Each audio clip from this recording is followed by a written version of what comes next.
Kaleidoscopic lights shimmered across the gala hall, casting crystalline reflections that danced on the polished marble floors. Silence wrapped around me like a velvet cloak, steadying the racing beat of my heart as I stepped forward, heels clicking with precise rhythm. Shivers ran down my spine as I scanned the crowd, searching for him, the man whose shadow had haunted my every decision, whose memory had fueled my every plan. Knowing this night would change everything, I pressed closer to the stage, slipping between clusters of guests who smiled obliviously at each other. Shallow laughter floated through the room, hiding tension beneath its fragile veneer. Keen anticipation thrummed in the air, a pulse shared by hundreds, all drawn to the man whose presence demanded attention. Suddenly, he appeared, smiling in a way that suggested charm and control, yet the slightest twitch betrayed unease. Starlight reflected off his perfectly tailored suit, shimmering with the arrogance of someone who thought the world belonged to him. Knowing him, I understood that his confidence was a mask, and tonight I intended to shatter it. Softly, I stepped forward, microphone in hand, letting the quiet stretch into unbearable tension. "Do you remember me?" I asked, voice low but piercing, slicing through the chatter and capturing every gaze. Shock rippled across the room, and he froze mid-laugh, eyes narrowing as recognition flashed across his face. Suddenly, the woman beside him gasped, clutching his arm as though her grip could anchor reality. Shouts of surprise and murmured questions spread like wildfire, cameras flashing, capturing every flicker of doubt in his expression. Knowing the crowd's attention was mine, I let a slow, deliberate smile curve my lips. "Kaleidoscope of memories," I whispered, "fractured pieces you thought were gone." Shivers of tension snaked through the audience, their collective anticipation thickening the air. Staring at him, I continued. "Secrets buried too deep, lies hidden too long, they all surfaced tonight." Suddenly he laughed, brittle and sharp, a sound that no longer commanded the room but instead betrayed uncertainty. Shaking, I stepped closer, letting the hem of my gown sweep the floor, every movement designed to dominate the stage. "Karma has a way of catching even the cleverest," I said, voice cold, deliberate, echoing in the stunned silence. Soft gasps, whispered exclamations, and the click of cameras created a symphony of suspense, marking the first moments of the reckoning I had orchestrated for years. Knowing the weight of what I was about to reveal, I let the pause stretch just long enough for every eye in the hall to lock on me. Suddenly, he realized this was no mere interruption, no playful confrontation. Shaken, his confident mask faltered, revealing a flicker of fear he had never shown publicly. "She," he began, voice low, hesitant, but I cut him off with precision. "Silence," I commanded, letting a single word carry the gravity of years of planning and quiet rage. "Tonight, you witness truth, exposure, and the consequences you thought you could escape." Shouts of shock and whispers of intrigue rippled outward, the room vibrating with the energy of revelation. Knowing that this moment was irreversible, I felt the intoxicating power of control, the thrill of finally stepping from shadow to center stage. Shivers of anticipation ran through me as I delivered the line that would forever divide the night into before and after. Secrets have roots, and tonight they strike. The room was electric, crackling with a tension that made the air itself feel like it might ignite. Every eye followed us, my gaze fixed on him, and his on me, a dangerous mixture of recognition, disbelief, and something that resembled fear. The woman beside him shrank into her gown, clutching her champagne glass as if it could shield her from the storm unfolding before her. I could see the subtle twitch in his jaw, the imperceptible tightening of his fists, and I knew. He hadn't anticipated this level of confrontation. Not here, not now, not with all of this audience. I stepped closer to the edge of the stage, letting the spotlight illuminate every inch of my figure, every calculated movement, every controlled expression. "Do you remember the promises you broke?" I asked, voice steady but carrying the weight of a lifetime of betrayal. His laughter, once easy and confident, faltered and cracked. the edges of his charm fraying under the scrutiny of hundreds of witnesses.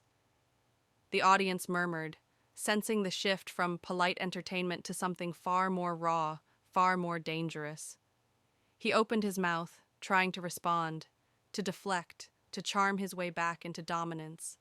But I interrupted him. "No, you won't speak," I said, leaning closer, letting the microphone catch the razor-sharp clarity of my words. "Tonight isn't about your excuses. Tonight is about accountability." The crowd leaned forward instinctively, drawn into a drama they hadn't known they were part of. Phones rose like blades, recording every second, capturing the spectacle that would dominate headlines for weeks. The billionaire beside him, the one who had seemed untouchable in part one, shifted in his seat, watching silently from across the room.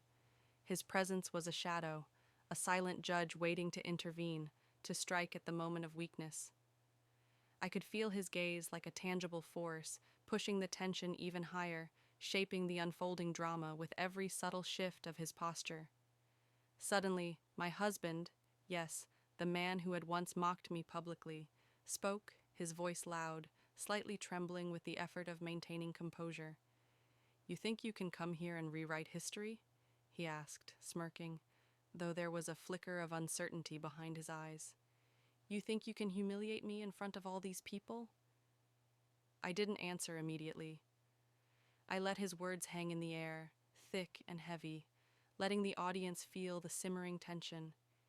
Every heartbeat echoed in my ears. Every flash of a camera felt like a drum marking the pace of an approaching storm. Then I spoke, calm and controlled. "Humiliate? No. Reveal. Expose. Remind everyone here who you truly are when the lights aren't blinding and the applause fades." A ripple ran through the crowd, gasps, whispered exclamations. Someone muttered, "She's fearless," and I smiled inwardly. This was exactly the reaction I wanted. Every second, every pause, every word meticulously orchestrated to peel back the veneer he had built over years of manipulation. The more he resisted, the more the audience sensed the truth behind my words. He stepped forward, trying to reclaim some semblance of control, but the stage was mine now, the energy mine to command. "You'll regret this," he said, voice low, threatening, yet undeniably shaken. "You have no idea what you're unleashing." I tilted my head, letting the camera capture the subtle smile that never reached my eyes. "Oh, I know exactly what I'm unleashing," I said. "Years of betrayal, lies, and silent suffering. Tonight it all surfaces, and no one, absolutely no one, escapes unscathed." A sudden silence fell. The audience was spellbound, caught between horror and fascination, unable to look away. The woman beside him hid her face in her hands, clearly realizing that she had stepped into a storm far bigger than she had imagined. The billionaire observer, still silent, leaned forward slightly, as if calculating his next move. Then, the confrontation escalated. My husband, now visibly irritated, leaned into the microphone, trying to inject humor, charm, anything to diffuse the rising tension. "You always loved drama," he said, tone sharp, eyes glinting. "You think showing up here changes anything? People love a good story, but they forget it fast." I laughed softly, deliberately, a sound that echoed across the hall like a knife sliding across glass. "People remember the truth," I said, "and this truth, it's explosive." Suddenly, the billionaire stood, grabbing a microphone and stepping into the spotlight. His presence shifted the energy, commanding absolute attention. "Explosive?" he said, voice low and measured, yet carrying authority. "Let's be clear. Some truths are more dangerous than others, and some people are more dangerous than they realize." The crowd gasped. I could feel the energy crackling between the three of us, an invisible triangle of tension, threat, and revelation. Every glance, every word, every movement carried the weight of years of... The atmosphere in the hall had shifted from tense anticipation to electric chaos. Every eye was locked on us, the three of us, the triangle of betrayal, revenge, and revelation. And yet the room felt smaller, suffocating, as though the walls themselves were closing in to witness the unfolding storm. My pulse pounded in my ears, but my voice remained calm, deliberate, slicing through the murmurs and the flashing cameras. "Do you think you can hide behind charm, lies, and wealth?" I asked, eyes locked on my husband. "Do you think the world won't see the truth?" He opened his mouth, then closed it again, the words trapped somewhere between defiance and desperation. The woman beside him shrank further, realizing fully that she had stepped into a war she didn't understand. The billionaire leaned slightly forward, silent for a moment, watching, calculating, waiting for the precise moment to strike, and I felt the tension coil tighter, like a spring ready to snap. "Control is an illusion," I said, moving closer, letting the microphone catch every syllable, making sure the audience felt the weight of my words. "You believed you owned me, that I was powerless, that I would never return. But roots grow in silence, and tonight, they bloom." A murmur ran through the crowd. Cameras captured every expression: shock, fascination, fear. His confident facade, once untouchable, was cracking little by little. His smirk faltered, replaced by a flicker of panic I had waited years to see. "You think you're clever," he spat, voice rising. "But this changes nothing." I smiled, slow and controlled, letting the silence between words stretch unbearably. "Nothing?" I echoed. "This changes everything. Every lie, every betrayal, every cruel word you whispered in private, every single one of them is now public." The billionaire finally stepped forward, his voice cutting through the tension like steel. "Public? Let me be clear," he said, calm but menacing. "Some truths are dangerous not just for him, but for anyone complicit in hiding them.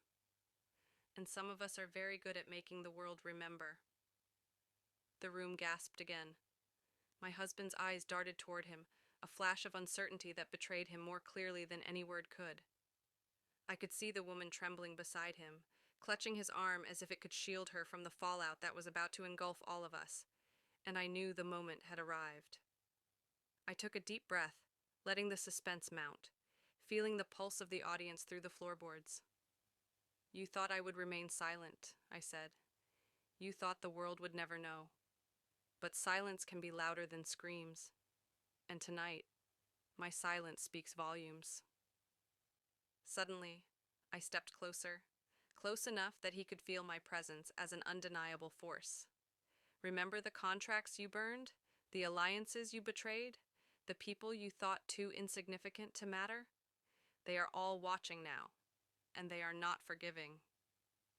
The billionaire finally broke his calm demeanor, leaning fully into the microphone with a dangerous glint in his eyes. "Some roots," he said, slow and deliberate, "are not just deep, they are lethal. And some people are not as forgiving as they appear." The audience was silent again, spellbound. You could feel the tension like static electricity, every heartbeat synchronized with the storm erupting on stage. The woman screamed softly, covering her mouth, and a few guests whispered urgently to each other, realizing that what they were witnessing was no ordinary confrontation. My husband stumbled slightly, his control slipping as he tried to regain dominance. "Enough!" he barked, voice cracking. "This is ridiculous. People came here for a celebration, not whatever this is." I smiled thinly. "Celebration?" I asked, voice icy. "This is the celebration of truth. This is the reckoning. And you," I said, locking eyes with him, "are at the center of it." The billionaire's voice cut in, sharp, commanding, almost predatory. "Center?" he said. "You underestimate what happens when roots of revenge are allowed to grow unchecked. And some people have waited a long time to see justice served." A sudden silence fell over the crowd, the kind of silence where you could hear every shallow breath, every swallowed gulp, every nervous movement. And then, I revealed the first of the secrets I had carefully documented for years. A whisper at first, a photo projected on the giant screen behind us, evidence of betrayal, deception, and manipulation that my husband had thought hidden. Gasps swept through the audience. Cameras clicked frantically. Phones recorded every frame. He turned pale, jaw tight, words failing him as the truth. Proofs of lies he had thought buried, spread across the screen for all to see. The woman beside him let out a strangled sob, finally realizing the world she had trusted was crumbling around her. "You lied to everyone," I said, voice rising, carrying every ounce of the anger, pain, and betrayal I. The hall remained frozen for a heartbeat after the last revelation, as if the world itself had paused to witness the final unraveling. Every eye was fixed on us, every camera lens capturing the aftermath of a confrontation that would dominate headlines for months. My husband's confident mask had completely shattered. His jaw was tight, his hands trembling slightly as he realized the magnitude of what had just happened. The woman beside him no longer spoke, her face pale, her breath shallow, as the illusion of security and control crumbled before her. I lowered the microphone slowly, letting the silence stretch, savoring the tension, the gravity of the moment. The crowd shifted nervously, whispers rippling like a wave, punctuated by the distant click of cameras and murmurs of disbelief. Every person in that room had felt the shock, the sting of truth laid bare. Some gasped audibly, others simply stared, unable to comprehend the spectacle they had just witnessed. And I felt a strange, thrilling power in that moment, the power of having orchestrated every beat, every reveal, every shocking word with precision. Then, as if on cue, my husband tried one last desperate move, raising his voice, attempting to reclaim dominance. "This isn't over," he said, the words shaky and hollow. But it was clear even to him that the room no longer belonged to him.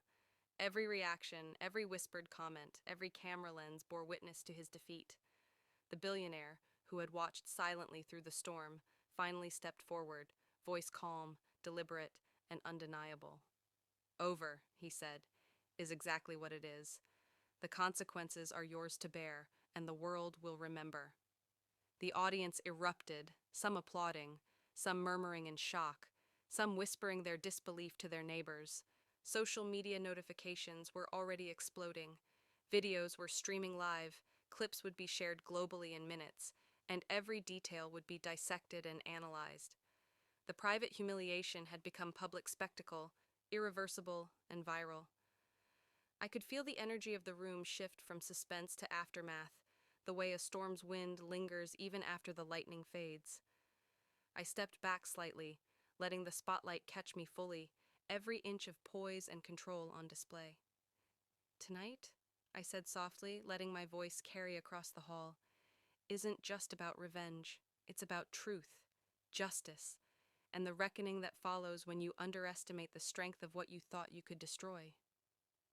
The words landed, heavy and deliberate, as cameras caught the subtle nods of some audience members who understood finally the depth of everything I had endured and the calculated precision of my victory.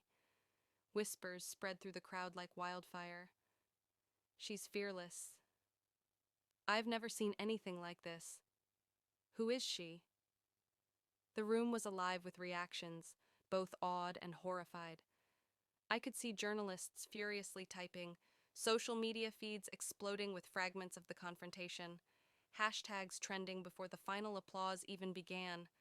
The spectacle I had orchestrated would not fade quietly. It would haunt, dominate, and define the narrative for months to come. And then the realization hit my husband fully, the weight of public exposure crushing him.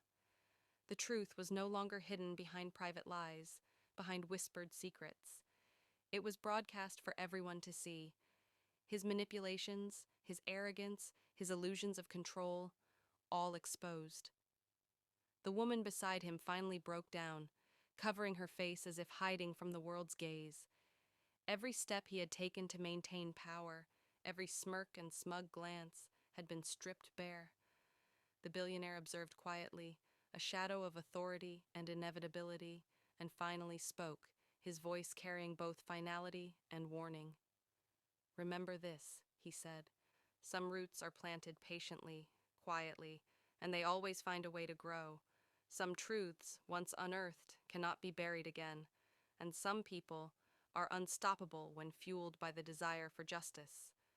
The crowd absorbed the weight of his words, some nodding, others gasping. Cameras continued to flash, phones continued to record, and the social media storm was already erupting beyond the hall, trending worldwide before the event even ended. My heart raced, not with fear, but with the exhilaration of having orchestrated a story that would be dissected endlessly, replayed and remembered for its intensity and spectacle. As the applause began, hesitant at first and then growing in force, I allowed myself a small, deliberate smile. It wasn't victory in the sense of cruelty. It was the triumph of truth, of justice, of finally reclaiming power over the narrative that had tried to erase me. I could see the shock in the audience, the whispers of admiration and disbelief, the way they were witnessing not just a confrontation, but a transformation. By the time the lights dimmed, the murmurs had become a chorus, buzzing with fascination and horror. Cameras captured,